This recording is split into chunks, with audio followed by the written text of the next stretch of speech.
I recently asked the bipolar community what their favorite mental health advice was and made a video with 20 of the top responses. It's a great video if you haven't seen it yet. This time I asked people what advice they would give to their younger self. I'll tell you, if I could go back in time and talk to my younger self, there would be endless things I'd want to say about mental health. So many tips to avoid suffering. Since we can't go back in time, I hope this video helps provide some guidance and reminders of what's important. Whether you're newly diagnosed or a bipolar veteran, this video is for you. If you have a minute now or at the end of the video, jump down into the comments. Let me know a piece of mental health advice that you would give your younger self. I really look forward to reading your responses. If you see a comment you like, give it a thumbs up to say thank you to the author. This first one comes from Kelsey. She writes, "Your parents, partners, or friends' drama and issues are not your own. They are not your fault, and you don't have to participate in them or fix them. You don't have to believe or live by or adopt someone else's narrative about who you are. Build and live your own narrative." I love that, Kelsey. Thank you for posting. Next, we hear from Juan, who writes, "You are not your feelings or emotions. Listen to them, but don't let them control you. Make an informed decision." This next one comes from Paul. He says to not drink alcohol. God, I wish I listened to that one in my younger years. Alcohol is like rocket fuel for bipolar symptoms, both mania and especially depression. Now we hear from Terry, who writes, "Sex is not love." For any of you out there who experience hypersexuality, this is incredibly sound advice.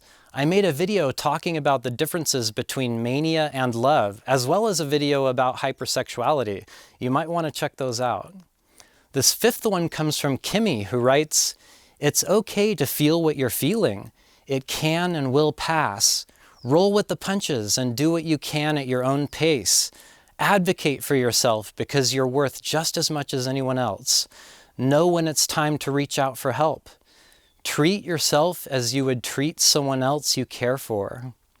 Excellent advice, Kimmy. Thank you so much. Next is a quote from Jazza, who writes, "Your emotions don't exist to taunt you. They are there to guide you. Trust them. Work with them, not against them." So true, Jazza. Thank you for that. Next, we hear from Frida. She writes, "Advocate for yourself. Don't be ashamed." Right on, Frida. Self-advocacy is beyond important. I'm still working on standing up for myself. Number 8 comes from Simon, who writes, "I wouldn't change anything. My abuse, traumas, addictions, and bipolar have made me into the strongest version of myself. Every setback, every failure, on the days I wanted to give up but didn't. That's why I have so much knowledge and understanding today. All I know is the mind is one of your strongest muscles and it can be your worst enemy. Train it well." This next one comes from Mary. She writes, "I wish I had found out I had bipolar earlier so I didn't damage so much of my life." Mary, I resonate with that one so much. I can trace back symptoms to my teens, and it would have made a world of difference had I been diagnosed sooner. Now a quote from Melody. She says, "Go to therapy." I wish more people would realize that therapy isn't just for people with problems. It's like having a wise best friend with your best interest in mind, guiding you through life. I'm right there with you, Melody. I think therapy is super important. Before I continue, if you want to participate in videos like this one, please consider checking out the Polar Warriors Facebook page. It's super easy to remember, facebook.com/Polar Warriors. If you'd like to support my advocacy work and join my private community, there's a link in the video description. Moving on to number 11, Virginia writes, "You are enough. Don't let the ramblings in your head tell you any different." Beautifully said, Virginia. This next one is a personal favorite of mine. Peggy writes, "Help my friends and family to understand what bipolar is." Well, fortunately, we have resources like YouTube, wink, wink, to help them learn about bipolar disorder. Next is from Linda, who writes, "This is not your fault. You are not to blame for your illness." Number 14 is a collection of advice posted by Pete.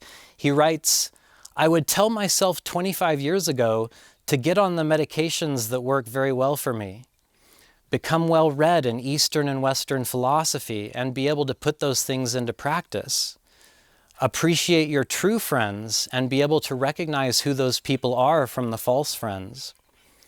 Your trauma and bipolar do not define you, nor are they excuses for hurtful behavior. Know who, what, and where to let go of, including thoughts, behaviors, and emotions that do not serve you well. Know what is worth fighting for and working for. Appreciate the good things that you have when you have them. Help others and give back as long as your own health is in check. Pursue your peace of mind every day and work hard at it because it takes work to maintain it in this existence. Don't keep running away from your problems. Then again, knowing myself 25 years ago, I probably would have not listened anyways. Thank you for taking the time to share your advice, Pete. That was fantastic. Now we hear from Carol, who writes, think before you act on impulse. I like that one. Bipolar disorder is famous for causing us to make impulsive decisions, especially when manic. Violet is next, and she writes, love yourself. Don't date anyone until your mental health is under control. Now we hear from Jake, who writes, it takes time to find the right medications. What you need will change as you get older. Be fluid with your treatment. Be patient. Relief is on the way. Number 18, Sherry writes, don't bottle things up. Find someone and talk it out. Share your thoughts and feelings. Next is Dawn, who writes, breathe, then give yourself to a psychiatrist post-haste. This last one I'm going to share today comes from Denise, who writes, learn how to set boundaries with the people you love so you can keep loving them.